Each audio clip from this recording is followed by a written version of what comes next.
Science and Religion Week, and the lecture today is pretty interesting. It's called Theory of Evolution and Religion. Now, a lot of you may have heard about the debate between intelligent design and the theory of evolution. We have many different sides in this. So one of the sides is there are staunch proponents of intelligent design and creationists who reject everything and anything to do with evolution. That's one of the viewpoints. And then you have staunch believers in evolution theory who totally reject the idea that there could be any God or any higher power at work. And then you have a middle ground, which has a lot of people who actually believe in the theory of evolution, but they also believe that maybe a higher power, God, has something to do with it. So it's a very interesting discussion, and to shed light on this interesting topic, the MSA is deciding to host this lecture, Theory of Evolution and Religion. Now, right after this lecture, and I do apologize, we don't have food in this lecture because we have another lecture right after this, and that's in a different location. It's going to be in Far Hall, and it was a little bit of logistically difficult, and also, because of the limited budget, we couldn't get food in both places. So if you come to the next lecture, is going to be food there. The next lecture is going to be MSA Open House, and what that is it's going to be held in Far Hall, third floor Far Hall. Like every Friday, there's a prayer services in Far Hall, and open house basically means anyone who's welcome can witness that. And we actually, because of the certificate, we won't have lunch there, but we will have sodas and light refreshments over here in a little bit. So I'm going to introduce you to our speaker here today. His name is Dr. Ahmed Mirza. Dr. Ahmed Mirza did his undergraduate studies from Rush University in the subject of medical technology. After that, he did his Master's of Science in IIT in the subject of biology with a concentration on cell biology and genetic engineering. While he was doing his Master's at IIT, he also worked at several area hospitals, and he also worked at Abbott Labs. Now, after completing his Master's, Dr. Mirza joined as a full-time PhD student of molecular biochemistry and biophysics in the research lab led by Dr. Nick Menhart at IIT's College of Science and Letters. He completed his PhD studies related to the study of muscular dystrophy in 2008. Since then, after that, he served as a faculty member and a research coordinator at Rush University's Department of Medical Lab Science for 2 years. And he's currently waiting to serve as a postdoctoral fellow at Loyola University Medical Center in Maine. Dr. Mirza, some background about him. He is originally from Makkah, Saudi Arabia, and he currently resides in a suburb of Chicago with his wife and their 2 sons. So without further delay, I'm going to hand it over to our speaker, Dr. Ahmed Mirza. Thank you. Assalamu alaikum. Peace be upon you all. Thank you for the introduction, and let's jump into it. I was asked to talk about this topic because I personally struggled with the whole evolution business, and being a strong believer in Islam and creationism, I had to find a common ground. And what I'm about to tell you is something that this is my own experience. This is what I personally went through and experienced, and then I found that I'm not the only one. It was one of those light bulbs that one day turned over my head and I said, yeah, that makes sense. And then, now that the here asked me to go ahead and maybe prepare a lecture for this, I started looking into it, and I discovered that this is actually a common practice now, actually a common way of thinking about combining the two, evolution and creationism. To begin, as a Muslim, I have to believe in the oneness of the supreme ruling God.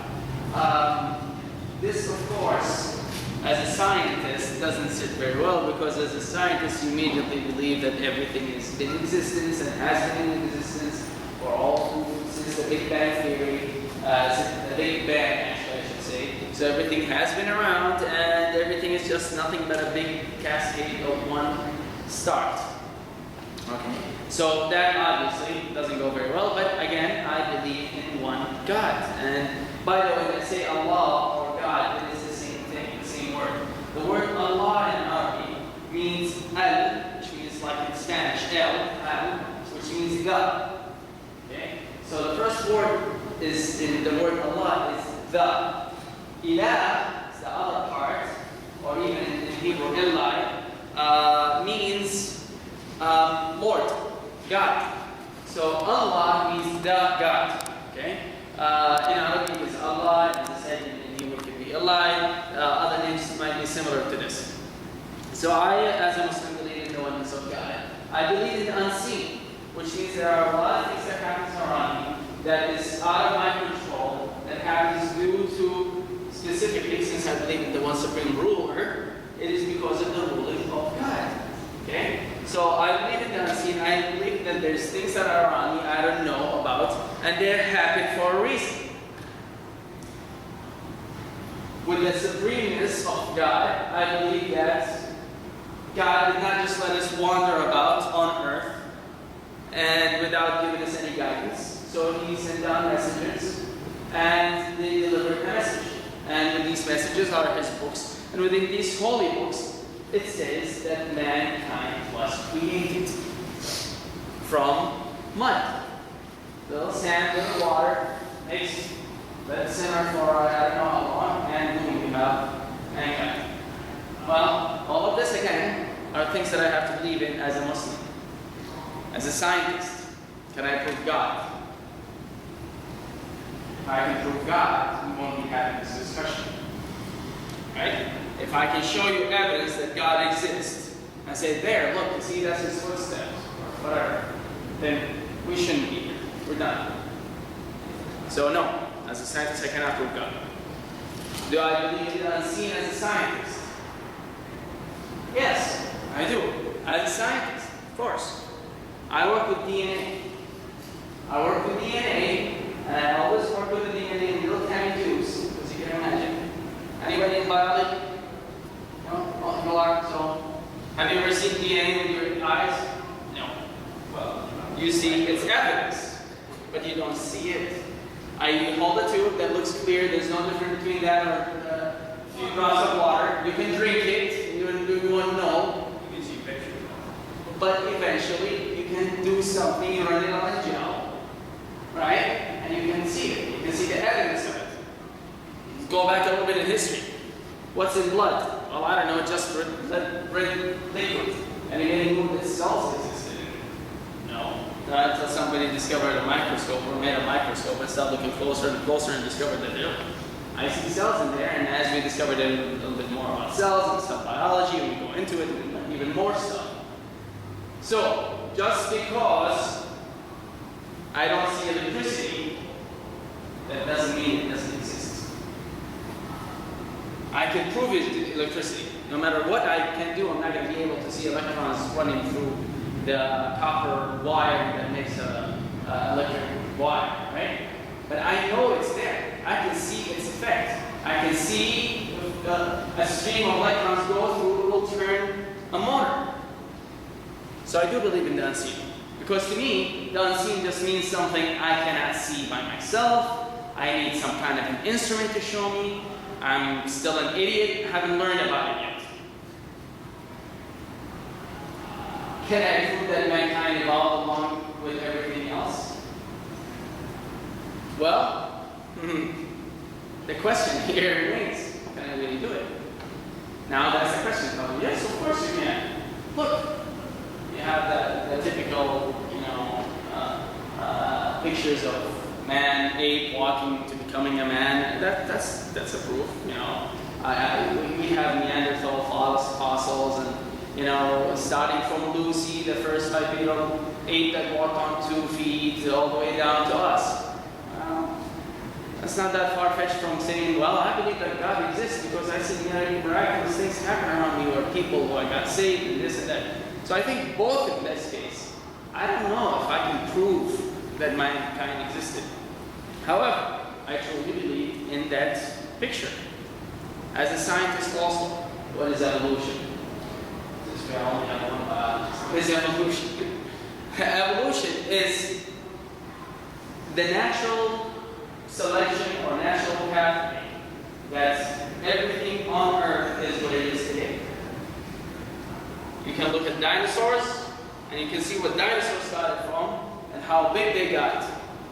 And if it wasn't for that meteor, they'd probably still be around, or some form of it. We can tell, and you can see very clear, nice steps in bones how dinosaurs, or some form of dinosaurs, are today's birds. I can see natural selection working.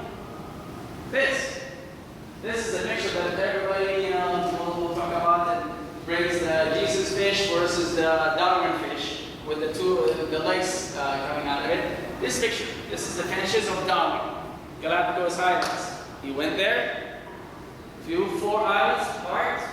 The same bird developed different characteristics. One that ate insects had this finer beak. One that ate nuts had a big, thicker beak that can crush things. One that ate fruits had a lacerated beak that can cut through things. And it is the same bird. Why did these birds develop these beaks, even though they came from the same ancestor? Well, because all that it can find on that island was nuts. All that it can find on this island was fruits and so on. So it developed what it needs. Do you see evolution happening around us today? Absolutely. I have worked in a hospital. And right now, the deadliest and one of the most bothersome bacteria in the lab in the hospital is MRSA. Not to be confused with Mirza, right? MRSA. A methicillin-resistant Staph aureus. Staph aureus was not methicillin-resistant. TB is resistant to almost every damn thing that we throw at. You know? Pseudomonas is becoming resistant to almost everything. Why are bacteria becoming resistant? Well, we have a generation time of half an hour. We can't go through many generations of bacteria, and one of them will pick up plasmid or pick a mutation here or there, and it will be resistant. And because natural selection basically says survival of the fittest, and that one little bacteria that develops one kind of mutation that it cannot, now methicillin will not kill it, will survive and will replicate and divide and divide and divide and become more of it. And now we have a problem in the hospital. Do we have evolution around us? Yes, evolutionists do exist around us. I cannot deny it by any means. I believe in evolution. As a Muslim scientist, believing in the unseen, God said, "Behold, in the creations of the heavens and the earth, in the alteration of the height of the night and the day, in the sailing of ships through the oceans for profit of mankind, in the rain which Allah sends down from the skies, and the life which He gives therein to earth when it's dead, in the beasts of all kind, and He scatters through earth, in the change of the winds and the clouds, which they trail like. They're slaves between the skies and earth. They're all slaves to God. Indeed, are signs for people that are wise." I'm not saying if you don't believe it, you're not wise. What I'm saying is, this is believing in the unseen. This is what it requires. I have to think about things that I see. Well, I can explain everything here that I just said scientifically. I can prove everything scientifically. But as a Muslim, that's not enough. I can prove it scientifically, just like I can prove DNA scientifically when I did not see it. I can prove it scientifically here, but that's not enough. Again, as a Muslim scientist, I have to believe in the uniqueness of the mankind. Verily, likeness of Isa, or Jesus, before Allah in His likeness of Adam. He created him from dust. He said, "Be," and he was. Indeed, we created man, Adam, meaning out of extract of clay, water and earth. So as a scientist, this is not scientific. That that doesn't, I can't take it. Science here stops. I cannot prove, again, that God exists. I cannot prove that mankind at one point was made out of mud and clay. I can tell you, definitely, I did not put the eye in there, that God said, have you not seen in the skies and earth, or I hope you might have heard this from previous lectures that have been going on this week. Have you not seen when both skies and earth were joined together and we have exploded them up? We parted them up with force, or with mighty force, or with might. You can take these words. That to me just explains, well, there's Big Bang, no problem. Okay. And then the ayah continues, and we have created everything that is alive, you can interpret it that way, from water, or we maintain everything alive with water. The Arabic translation can be taken in two ways. And we have created everything from water. Does anybody deny that? No. At one point, life started in a primordial goo on Earth from all the ammonia rains that were in the skies and all the sulfur and this and that. You eventually developed life in water. In fact, a scientist in the 50s, Stanley, last name, Walter, I think, at the University of Chicago, tried to create exactly the same thing. So in a beaker, but it's not a beaker really, he tossed in some ammonia, some nitrogen, some carbon dioxide, and a whole bunch of mixtures of gases, and waited there, and nothing happened. And then thought, let me try this. And he zapped it with electricity, and he left it, went home. A couple of days later, he comes in and he sees the inside of the beaker. It's all this brownish goo. He looks into this brownish goo, and he looks all over, and boom, he made amino acids, the building block of humanity. Does anybody take it further? No. Does anybody can do anything else? We can make, yes ma'am. Where did intelligence come? There you go. We'll get to that then. Hold on to your shorts. We're getting going. We're going down. We'll talk about it.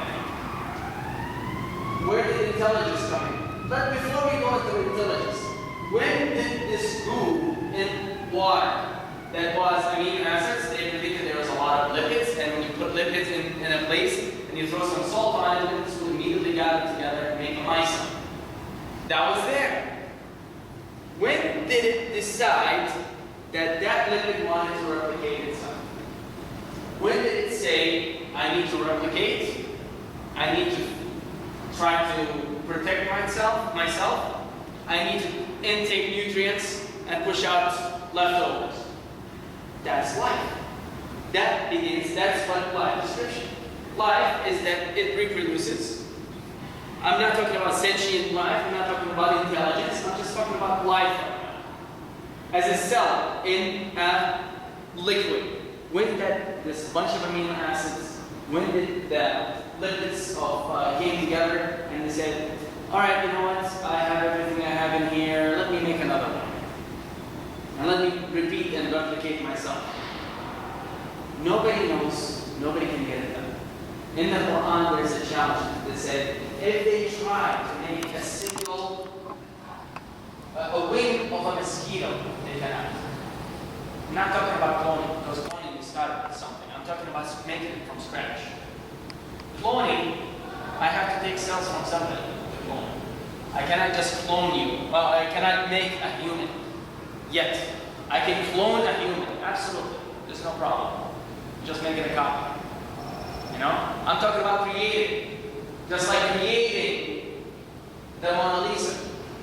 I can make copies of the Mona Lisa, but there's only one Mona Lisa. Right? So, to a scientist, it is not scientific, but reality comes down to I have to have faith. This discussion here is not about to convince you whether God exists or not. This discussion is evolution in Islam. What is the view of evolution in Islam? How can I, as a Muslim, taking evolution and saying, yeah, we'll do that. Right? Because as a Muslim, as a scientist, and as a biologist, I cannot deny this. So there's that little piece of faith that comes in. All religions will have to come in on that piece. Again, I said this before, if I can prove to you that God exists and show you his footsteps or his hand or whatever, look up there, there it is, or there he is, we don't have to have this discussion. But this is that faith piece. It has to come on you. Close your eyes and say, I'm just going to have to go with it. Whether you like it or not, that's what faith. There's no evidence of God, then there's no need for discussion. If there's evidence for God, we don't talk anymore. I choose to accept a creator that made me special and different from my other surroundings. Now we start talking about this evolution idea. Let's talk about this first. What did God create earth from the Quran? And he hath made subjects to you, O mankind, the sun and the moon, both diligently pursuing their courses, and night and day. Why? Made subjects to you. Allah who hath created the heavens and earth and sent down rain from the skies and bring out fruits where there's to feed you. Again, he who hath made ships subject to you, that he may sail in the sea by his command, and rivers he had made subjects to you, all mankind. He has subjected to you as from him all that is on the heavens and earth to you. That puts me in a special place. There's other ayahs, and there's so many ayahs that says this, and we created for you all the animals, all the cattle, this and that. Created so many things, trees, it is for you, this is for you, that is for you. Then we are not, in this case, we are a different species. As I believe is that God created me in his image, and whatever he wanted to create me as.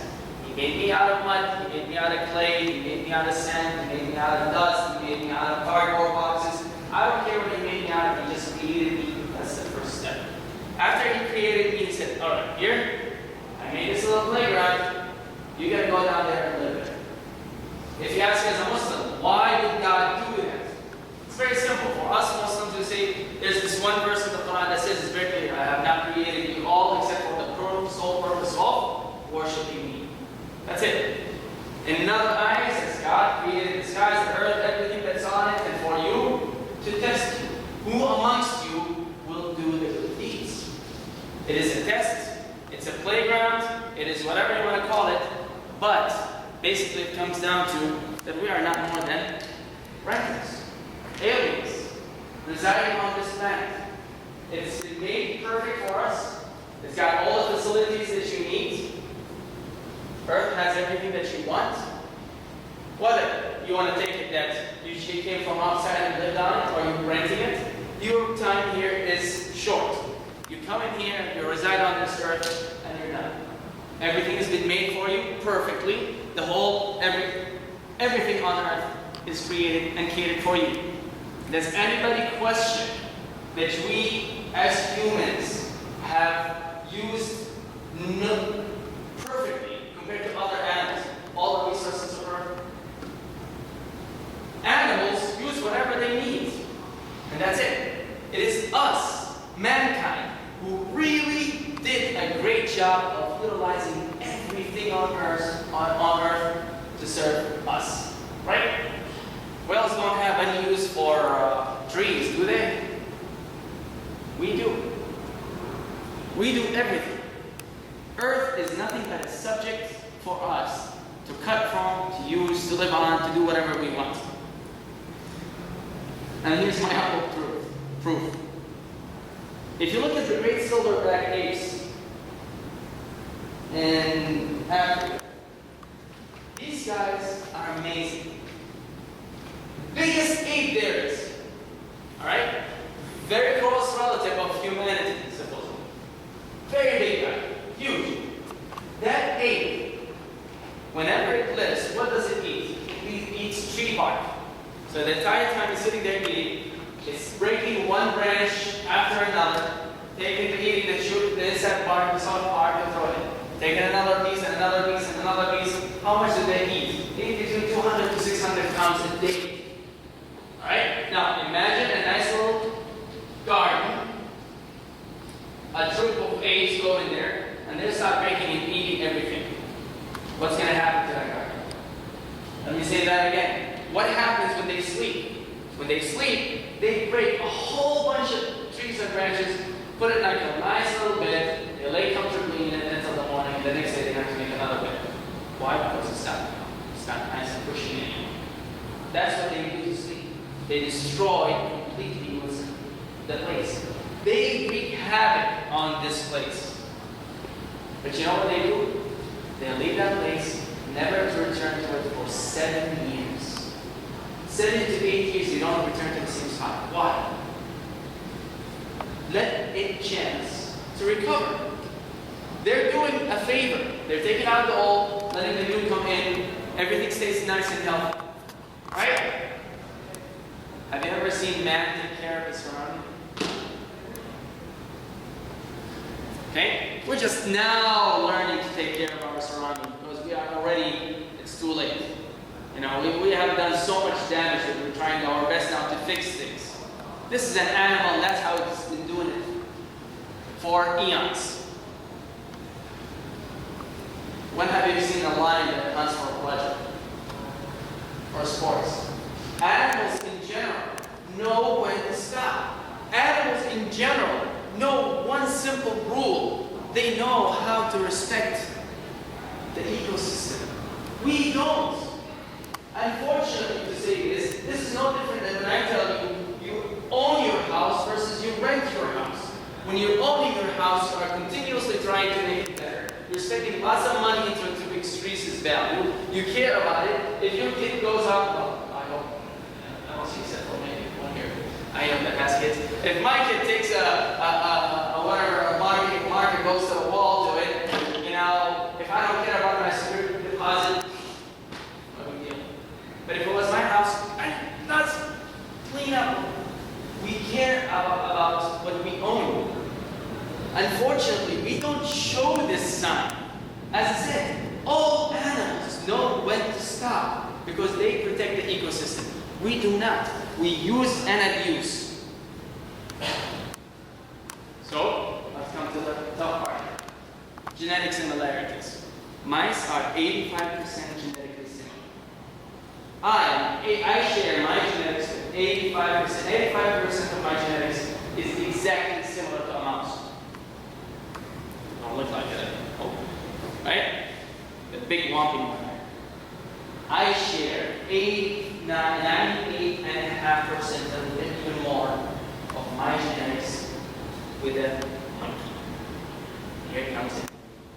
We are relatives. Look how close we are to a chimp, right? This is why we are chimps. Or this is why we are relatives of chimps, because we are so close to it. Well, did you know that all the differences amongst humans, all what contributes to our differences in the way we look, go outside. There's 5.5 billion now humans in the world. All the differences that we have in there. 6. 7. Oh, see, I'm a little bit late now. 7 billion people in the world, and all the differences reside within 0.01% of each other. 0.01%. That's nothing. So when you tell me that the chimp is 1.5% different, that's a lot of material. Because if 0.1%, 0.01%, 1 in 1,000, is responsible for all our different shapes and looks and diseases and everything you want to name it, that's a big number. 1.5 is not small. Okay, nevertheless, you know, they're close. They're our closest relatives. Right. Where are the rest? Where's the ones who are different 99%? Where are the ones who are 99.5%? Where are the ones who are 99.6% different? I said our difference is gone 99.99. That's where the difference is between us. Maybe somebody from Eastern Europe might be 99.98 similar to somebody from Asia, China. I'm sorry. Their diet, maybe. Their diet? You think their diet can contribute? But that's what I'm saying. But the difference is how much? It's tiny. Where are those? Where are those monkeys or half monkey, half man in between these guys? Right? Where are they? Well, here's my cue. Here's my question. Again, as a human race, an average IQ is about 100. Alright? An average IQ of all mankind is about 100. There are a few extremes up there, all the way 140, 150. There are a few extremes below. They are considered either sick or unhealthy or whatever. But there are a few who are not sick or not healthy, unhealthy. They're just lower IQ. I understand that.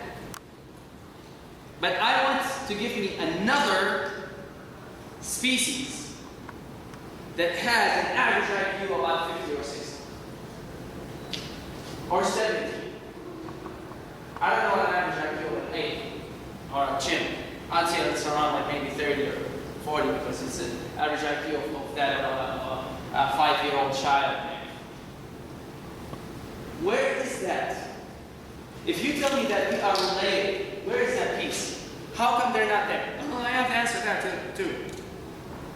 Where are those others? Where are the others? Where's Neanderthal man? That I cannot deny his existence. I will not tell you, no, there's no other mankind except us. I'm not going to tell you that because what? You know what? Go to the Field Museum, go there, see their fossils right there. And if somebody comes and tells you, how do you know it's real? Do the carbon dating. And that's not mean going out and date the carbon. No. Carbon dating, I do the carbon dating and see what is, how old it is. Some people question, well, carbon dating is a fake. No, listen, science is science, you know. I cannot argue 1 + 1 = 2, that's what it is. And it tells me that this creature, this thing that looked like me, you know, the guys from Geico commercial, you know, they are there, you know, they lived, they were one point in time, they were around, you know, they were semi-intelligent, they made tools, they made lots of things, they made drawings in caves. I cannot deny all of this, that is real. But where are they? How come they're extinct? Well, probably killed him. Why? Because we are not from here. We came in from outsiders, see these creatures that are true descendants of apes.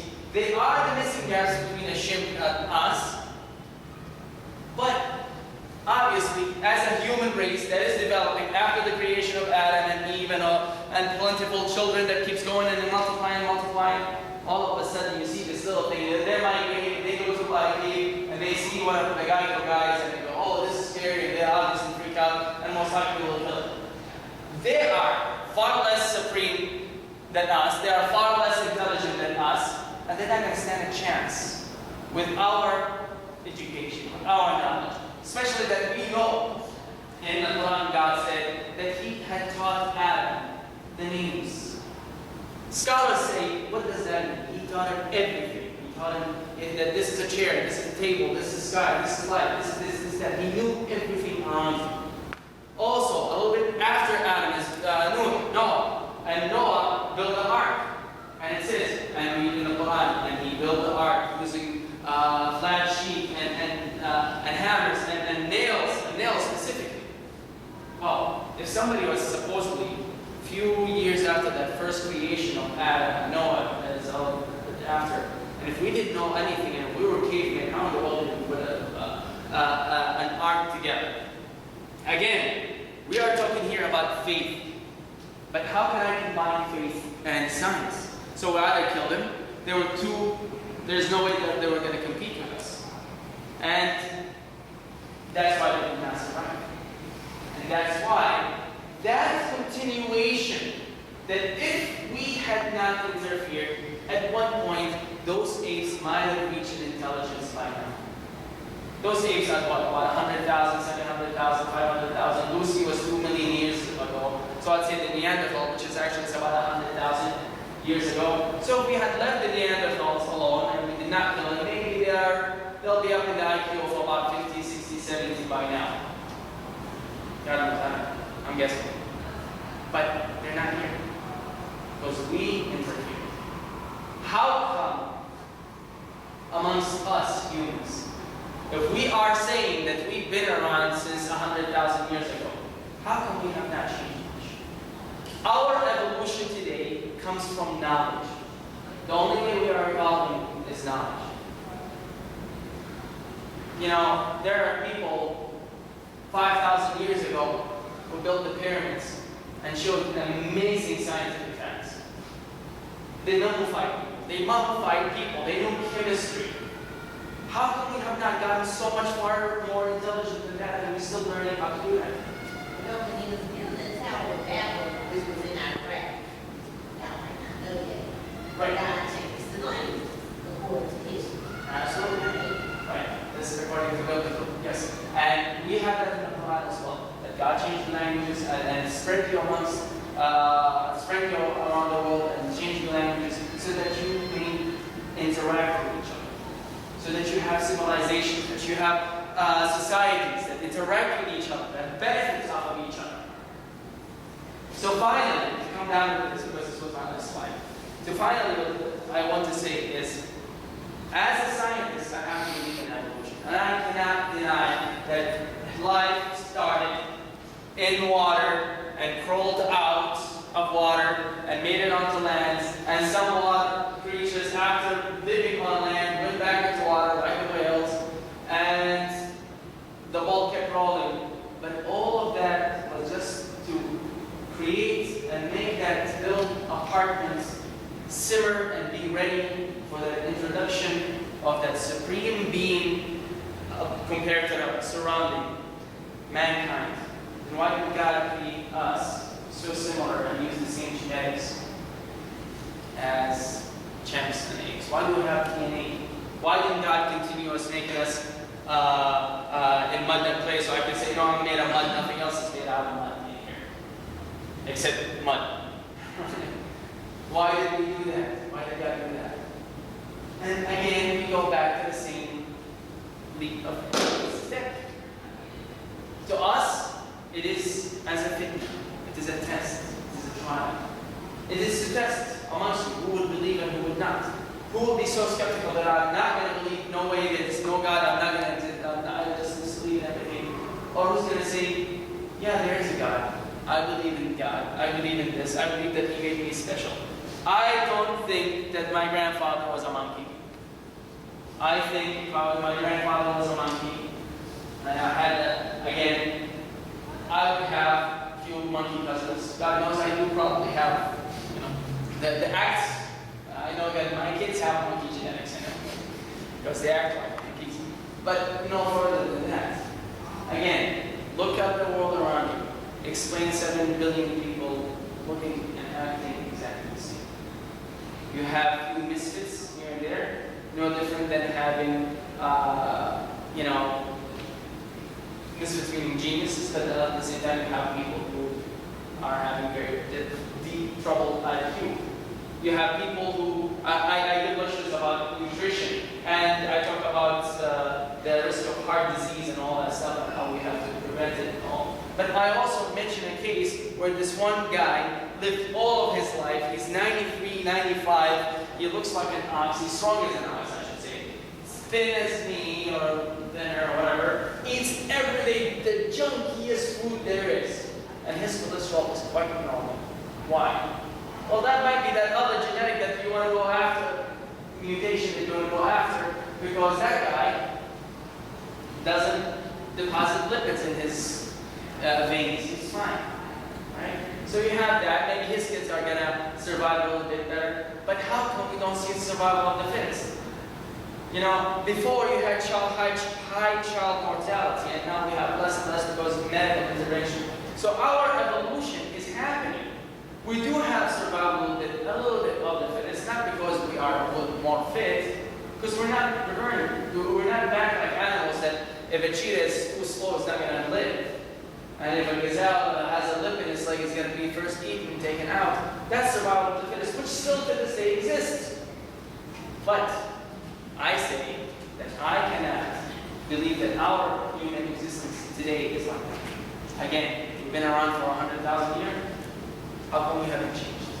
Why did all of a sudden our intelligence stop? We showed that Neanderthal man as his head grows bigger and bigger and bigger, and then it gets all of a sudden, boom, wow, bigger, huge, until it gets to our man.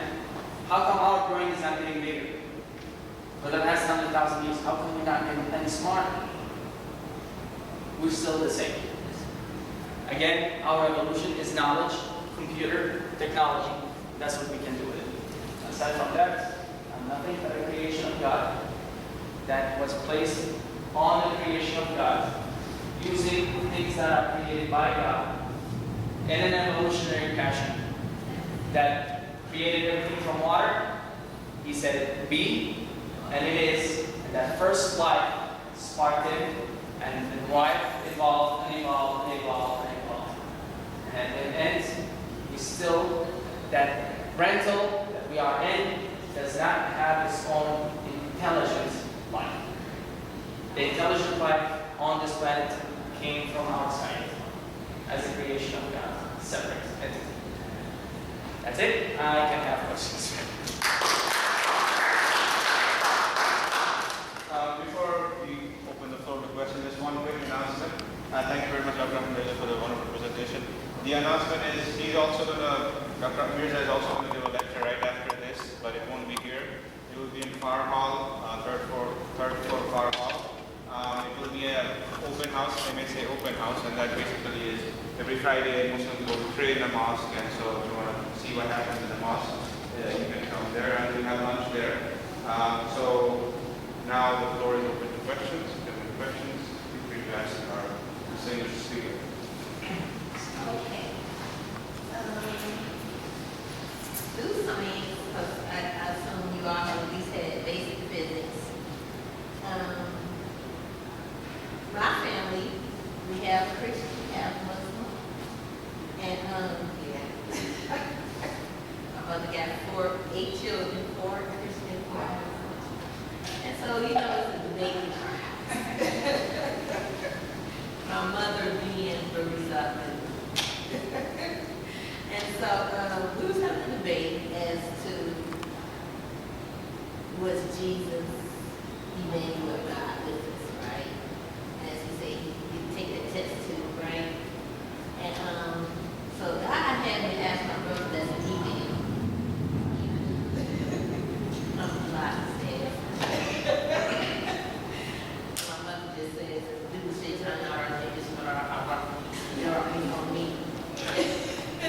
So I said, Mom, God had my spiritual resume. He knew I need grace.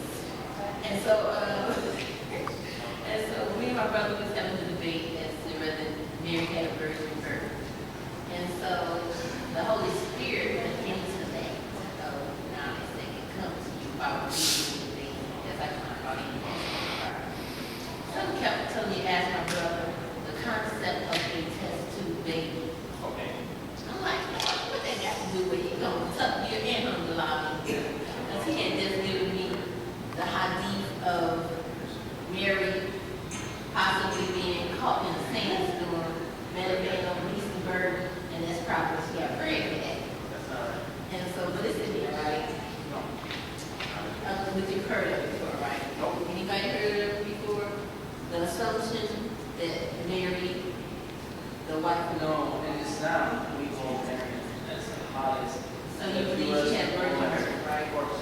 Okay, and which God showed me how proof she did.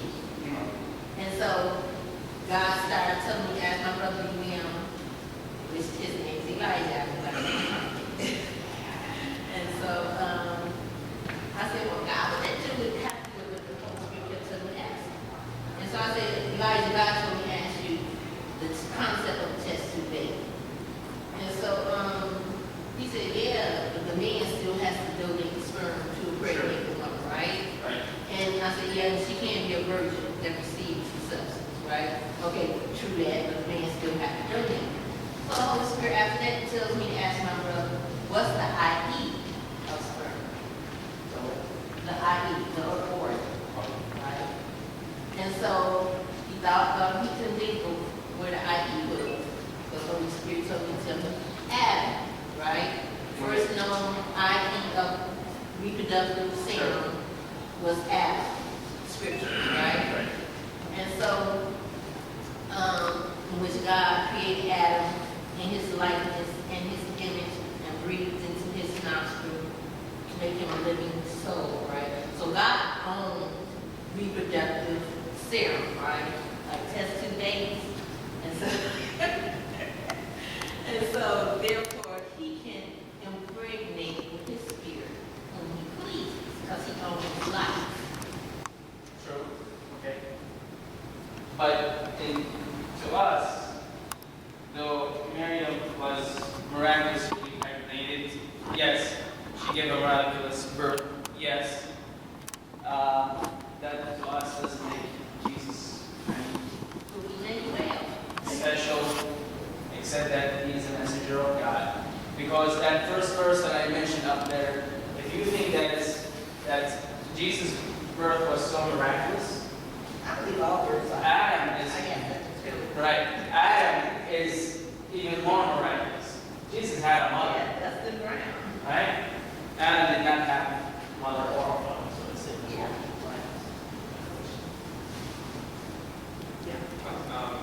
Yeah. a biologist. At the end, you were talking about how, I guess,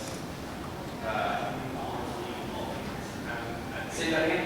you were talking about how you said human were evolving. Is that what you're I'm saying that yes, human, as far as evolution of our basic physiological appearance, we're still doing the same thing. I mean, in the last 200 years, look at height dynamics, right? Do you know what height is specifically? I agree. Height over the past 50, 60 years had changed. You know why? Well, Just because our nutrition got better. You're saying we're not evolving at all, or I'm saying that evolving is that's that. the right that you would see it in the last 60 years. No, I'm not saying in the last 6 years. Because about evolution on a 60-year basis, nothing. That's a fraction of a second. Right? I'm talking about 100,000. I'm saying between Neanderthal man and us. Where are the different gaps? And we have been. Now, the idea is that we have been around here for 100,000 years. Right? Right. Okay, so if we have been around, I'm talking about Homo sapiens, subspecies sapien. I'm talking about us. You mean physically? Us. That, our ancestors, us. We're supposed to be here about 100,000 years. That is what I'm talking about. That there hasn't been much difference. There has to be. I don't think so. Okay, so you use height. Adaptation. We still have the same diseases and sicknesses. I'll tell you what, okay, fine. Go to Indonesia. The average height of a person is at least a foot less than in the US. Also population, it's a different population. It's a different population. Exactly. I'm talking about as an average of the whole globe. Okay, well, I don't see. You're saying that you see evolution. You see evolution, you don't see the specific human population. Okay, so you see evolution, but you don't see any specific human. You see it. If you're averaging everything, it may work out to be something non-homogeneous for some various reason or another. But if you're looking at any specific population, if you're looking at specific population, you can definitely see single differences. Okay. Like say the European population. It's in reference. Okay, let me finish this. Okay, so you're telling me that height could be a measure of evolution, that we are evolving. Could be one. But then again, how good are our records for the last 100,000 years, even at that? Well, here's the problem. You just said height, okay? So That's just one example. right? No, I agree. Height is a good example, but I was thinking again of intelligence. But let's go back to height. Intelligence might be harder to measure, I'm thinking. I'm looking at it from achievement point of view. Yeah. Okay, so before even the pharaohs, if you go to Petra and you find things that are 10,000 and 15,000 years old, and their mind is built in stone and rocks with amazing architecture. These are very intelligent people doing this. Yeah, I mean. And again, my point is, okay, let me put it this way. Well, I'm not saying like they're not intelligent, I'm saying in comparison to modern, are they less? Again, you have to think about it, not the technology that we have that makes it seem so intelligent. Think overall as an achievement. Okay? Again, I said the pharaohs were able to mummify a person, make the body last for 10,000 years after it's been dead. They accomplished that by really good knowledge of whatever it is they do. You're still trying to figure out what they exactly to figure that out. But they knew it, right? So they knew it, and they walked on it, and they did it. They reached their highest of their education, and their highest of technology, their highest whatever, and the whole civilization that came to an end. And people started again from scratch. And that's what happens a lot. You go to the mines in South America, and But that, of course, doesn't mean there is intelligence as we are now. you see, the problem is I can't really measure this. Yeah, that's pretty. I guess I'll get back to that. We can't really measure it. As I said, I'm measuring it from achievement. And if we continue the same path of them, if I had 50,000 years ago people who were able to build and do the things in my civilization, I would expect today that we'd be already flying, living in space or whatever. I don't know what's the slope. Here's my point. But what I'm saying is, it looks like we go up, take a dive, go up, take a dive, and our knowledge relevant to us has been unchanged. That's what I'm saying. Relevant to us. You can't compare the knowledge that we have today versus the knowledge that they have, 15,000 years ago. Right. But you were saying. But relevant. Yeah. And I'm talking relevant, and that's where we come in as an intelligence. This is what they had to do with, and don't forget, right now, I teach this in Russia. The reason we are advancing is that now we learn how to pass the ball. For instance, here's the thing. Why, for a longest time saying why chimps have not evolved further. And they say because they don't have the positive thumb. No, it's not. They're in their niche. Right, no, but specifically, this is recent. This is not too long ago. I saw this like about 2 years ago. They said that the idea, they watched a troop of monkeys, they followed them for about 15 years, and they noticed that, the trick, the monkey goes in with a little straw inside the ant mom, and pull out the delicacy of ants and sit there and eat it. Well, when that monkey died, nobody else did it. Because he did not pass the ball. Right. We pass the ball, and we look at the civilizations before us, and we learn from them. Even if they didn't intend to pass the ball, we take whatever we see and learn and take it a little bit further. And that's why overall the average on Earth, that intelligence seems to be increasing. But I don't think it's really low. I might add that I'm pretty sure that you generally will pass that on to their children, like learn skills like. The monkeys? Yeah. But that's what I saw. I was saying that it doesn't, unless it so happened that the monkey is sitting there next to his dad, looking at him doing it, it doesn't happen. And they were watching the school, and when the guy died, nobody else did it. Well, yeah. Well, if there's nobody else watching, then yeah. That's my point. That's passing the ball. My question is related to the alien thing you said. So what I've heard from other scholars, and I want to know your perspective on this, that they consider a human being to be composed in two forms. One is its animal being, and the other is its spiritual being. Right. And this spiritual being, which is its spirit, its God being, Right. that is an alien thing.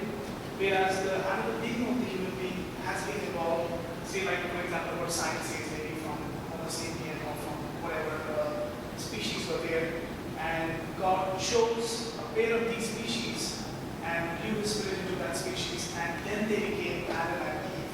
And after that they had the shout, I don't know what the word in English is, to know between right and wrong, or things like that, and they became even more advanced than the other species which were similar to them, and that's how they became more powerful than them, and the other species they became extinct over a period of time, whereas humans, because they had this extra spiritual being in them from God, and that's how they survived and they became so advanced. Interesting. I've never heard this before. This is the first time I hear it. It's an interesting. And they quote a verse from Surah Sajda. I would like to read it out here. It says that, it is from Surah Sajda, verses 7 to 9. It says, He who perfected everything that He created. He started the creation of man from clay.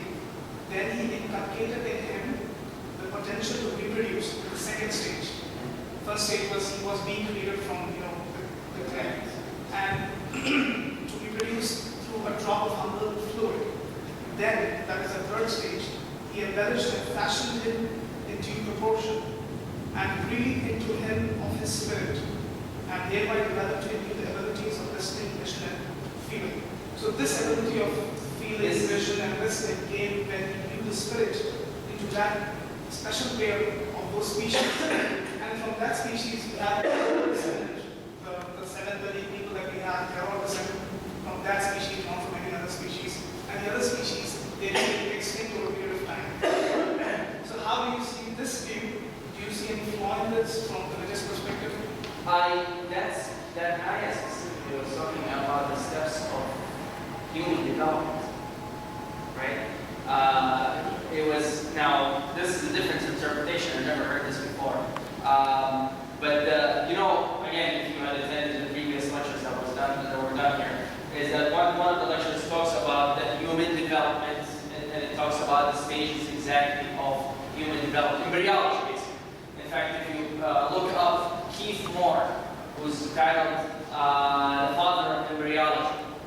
He used to be, he's a Canadian doctor. He wrote a very famous book and became the textbook for embryologists called The Developing Human, translated to 15 languages or so. In his book, he actually quotes the Quran for the development of human. And that ayah specifically we're talking about, it talks about the human development. And it talks about that, how he had created from us the liquid in a single cell, and then, the different steps.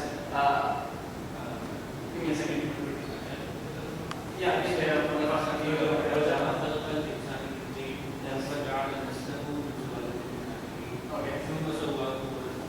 So basically, I see that it's like we started the creation of man from clay, then then this like From the rest of the lineage, from the man. from that like reproduction process. So basically, And then we continue that. and then one of the people. Like after that, we made it from the ancestors and like I mean that's what I think. And one of the people was And then we create but this again, that's the stage of embryology, is that you have the spirit, and then you have the sam'al al-sala, and you have the ear, so it might be the stage again. So it is going from the Quran, so I cannot deny it. It's an interpretation, and the problem is if it's interpretation, now you have to go back and misinterpret it. That's the biggest problem. I have to go back to you again. But we have to like The last question. I just wanted to say one thing, if the scriptures be correct, Genesis be correct, God allowed him to examine the animals first, right? Before he took his rib. That's the scripture. I don't have that. It says in the Bible that God allowed Adam to observe the animal kingdom, right? After creation, right? And he said, I found nothing for me. So watch him, monkeys playing, tigers playing, ants.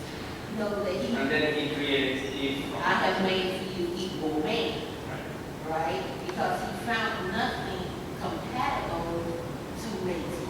Yeah, right. You see that absolutely. I have to read this again from a religious point of view and faith.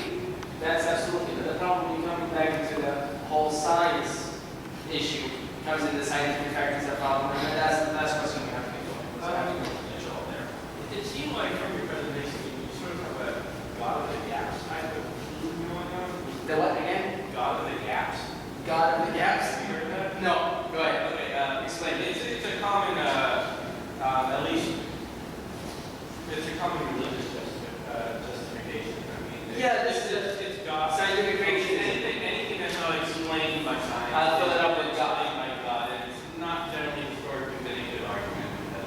It's not. But you see, that's the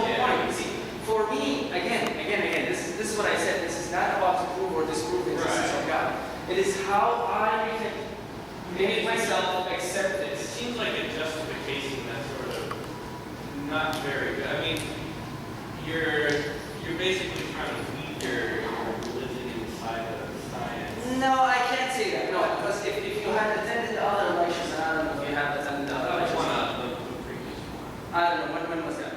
That was on Did you history, science section. But yes, What he's referring to is confused is that It talks about a lot of the scientific facts in the book.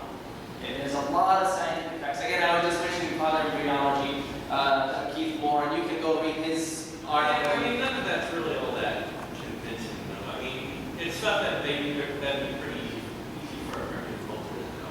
Well, no, I can't say that. I cannot say that it is only for primitive culture. Again, I will have to say, again, and obviously here you don't believe in the existence of God, obviously. Yeah. And again, this is not about that. If you don't believe in the existence of God, then you're not looking for it. Right, and basically you don't see evidence for it. I mean, I guess why it's sort of like what's a justification? What justification can there be for religion besides evidence? Absolutely, but then again, that's why I said, you don't see electricity, but you know it works. Well, there's evidence of it, Yes, but there's not. there isn't evidence of God except that we have the books that we have that talks about miracles or the historical documentation of messengers who came and did miraculous things. Now the problem is, they will tell you. The other thing is, you can question the historical events. Well, it's fabricated. You see, just like you're telling me I am filling the gap, you can also, I can tell you, well, you're just trying to find a reason out of everything. But I mean, there's thousands of religions that make somewhat similar claims. That's the whole point of